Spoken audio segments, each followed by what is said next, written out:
In this episode of Film Stock Reviews, I'm reviewing Despicable Me 2.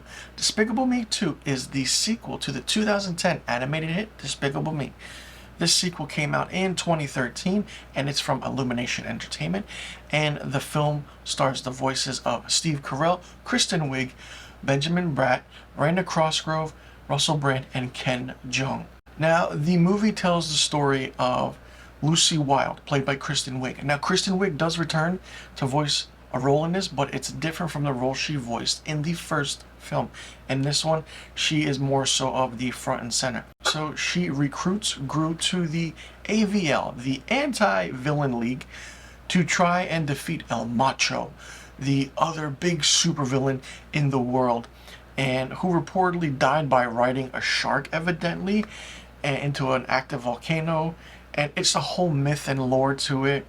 And basically, El Marchio steals the minions that Gru has and turns them into these rabid monsters, and using a certain serum, so to speak.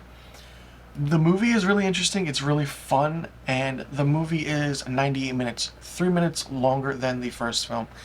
Steve Carell returns as Gru is great. Kristen Wiig as Lucy Wilde is even better and more funny. The dynamic in this is great. You can see the relationship growing between Gru and Lucy. It's fun. You have Margot, Edith, and Agnes once again, and it's great. I absolutely love this sequel. It's very different than the first movie, because the first movie we're just getting introduced to these characters, and with the second movie we're just, learning how things are going. Not only that, the characters of the kids are also coming into their own, and El Marchio has this young son who likes one of the girls. It's really fun how that works. And the whole aspect of going into the AVL, the Anti-Villains League, is great. You see all these villains. It's a good movie, and this movie grossed a ton more than the first film. The movie received very positive reviews and grossed $970 million worldwide, and became the third largest grossing film of 2013. Now, it's different because the first film in 2010 grossed about $540 million, or $543 million, and was the ninth grossing film of that year in 2010. The comedy is still there, but then the minions are more focused, because then Illumination Entertainment saw the prestige in these minions, these yellow creatures, and they were cute, they were funny, they were great, and they're just being clumsy, and they do everyday things that everyday people do, but in a different way. They were front and center, but then they turned into these rabid monsters, which was even funnier. This whole aspect of this franchise is really great. The story was good because it was a little bit better than the first one, where Gru only wanted to steal the moon, shrink it down and everything from Vector. I feel like if Vector came back, it would have been very different. Animated movies continuing on with not the same villain is always really good.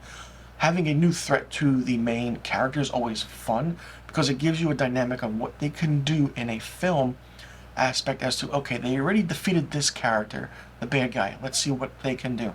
He's sort of like an anti-hero, he is technically a supervillain and the bad guy, but we're rooting for him. So Illumination Entertainment, who created this entire franchise and this movie, really had a smart idea with Gru and what they were going for. Steve Carell, like I said, is always fun. The voice is great, it's funny, it's a mix of different things put into one, and it's so good. The aspect of the animation is great, and I absolutely loved this sequel. For me, Despicable Me 2 gets 5 out of 5 stars. Let me know in the comment section below what you thought about this sequel, Despicable Me 2. Did you like it? Did you not like it? What did you think of it? What did you think of the aspect of the new supervillain named El Marchio? Do you think it was a good character to use in a movie like this? And there was a rumor that Al Pacino was supposed to play El Marchio, but he backed out and Benjamin Bratt came in. Do you think Al Pacino as El Marchio would have been very more different and eccentric, or was it good that Benjamin Bratt played this role? What did you think of Kristen Wiig coming back to voice a different character? And do you think that the minions were more front and center than they were in the first movie? Let me know in the comment section below about the questions I just asked. And I'll see you guys in the next review video.